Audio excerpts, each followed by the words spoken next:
In a remote desert location, a team of military engineers are testing a piece of advanced spy tech.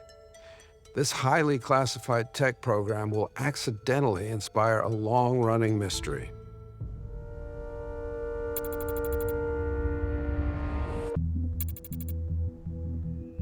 This is a very technological advanced program, so secret that the individuals working on it don't know what they're working on. Nearly everyone on this program are told that they're working on meteorological equipment. Even the code name, Mogul, is classified. Project Mogul is being built to keep the U.S. in the lead of the nuclear arms race. As far as the Americans know, the Soviets don't have the technology to build the atomic bomb, but they also know that it's only a matter of time before they do. The Soviet Union is filled with these vast wildernesses.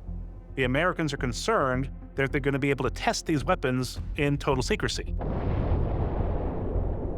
This is in an age where we can't get over the Soviet Union undetected.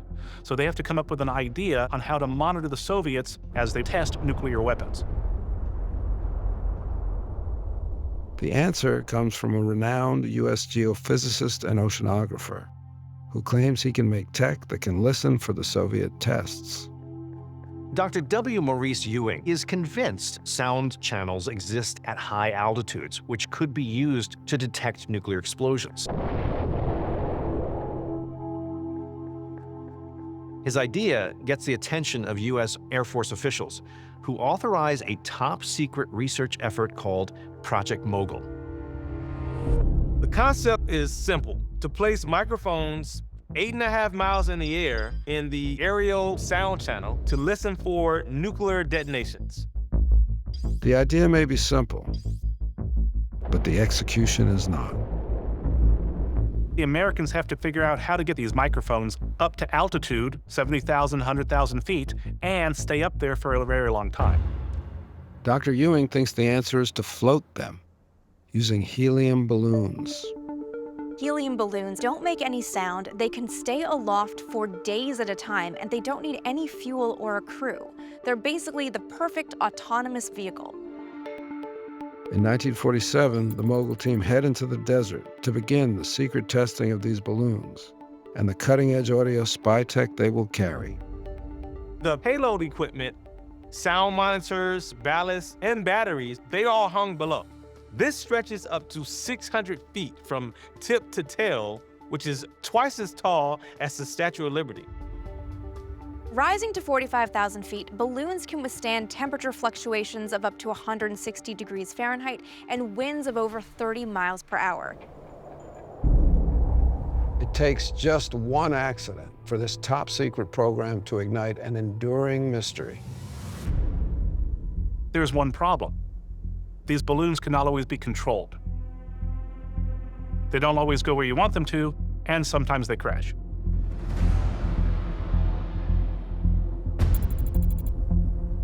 In June 1947, a rancher stumbles upon strange, mangled high-tech metallic debris. The rancher brings a sample of the wreckage to a nearby Army airfield.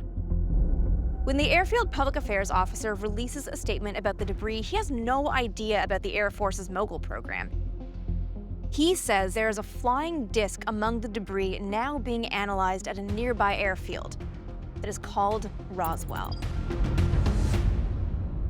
Headlines around the world appear. UFO, Roswell, New Mexico.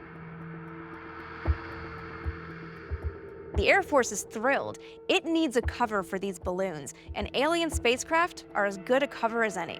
As a result, Roswell, New Mexico has become synonymous with UFOs and still is today. No one connects the dots for nearly 5 decades.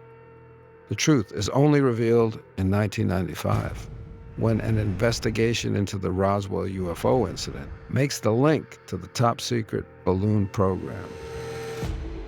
For the military, the alien invasion cover story is a huge success, but the project is not.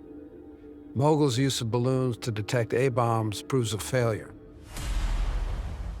It's 1953, and a young kid named Jimmy Bozart finds an unusual nickel It turns out to contain secret messages from enemy agents operating a spy ring on U.S. soil.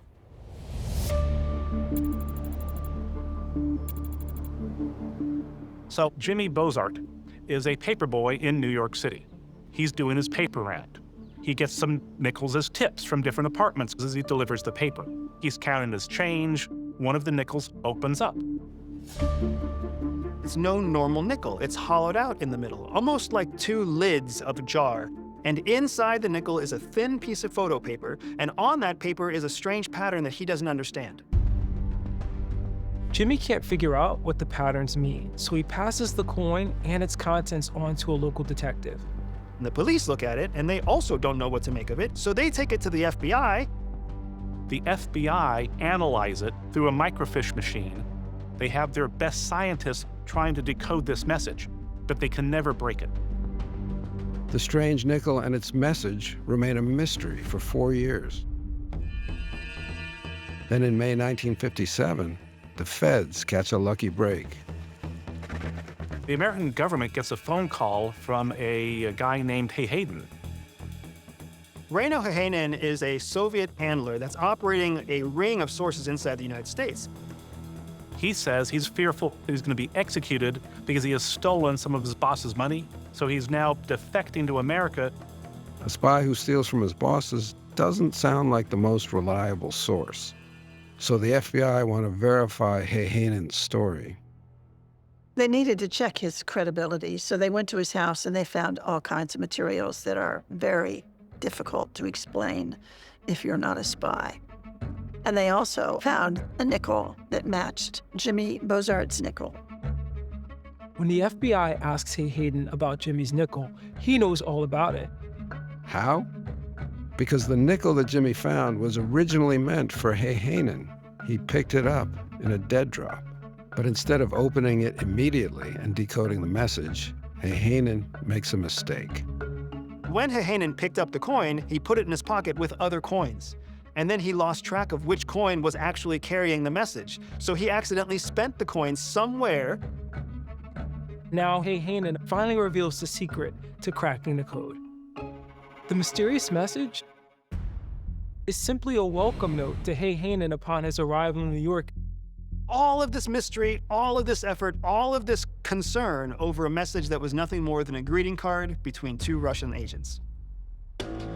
The FBI knows what the nickel is and what the message inside says. But who sent it? Heinen leads the feds to a photographic studio in Brooklyn he claims is run by his spy handler.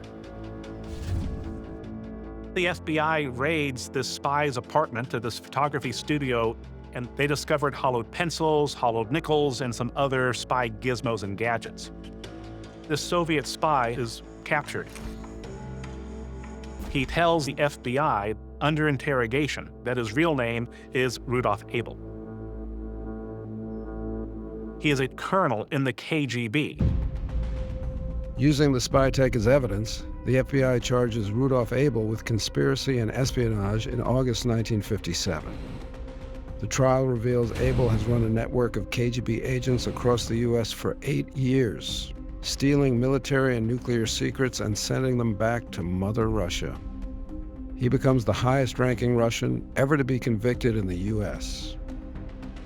So as a result of this famous spy case, Rudolf Abel gets sentenced to 30 years. Jimmy Bozart gets a commendation from the New York Police Department, and Hayden goes into witness protection. It is amazing that without Jimmy Bozart's nickel, none of this would have happened.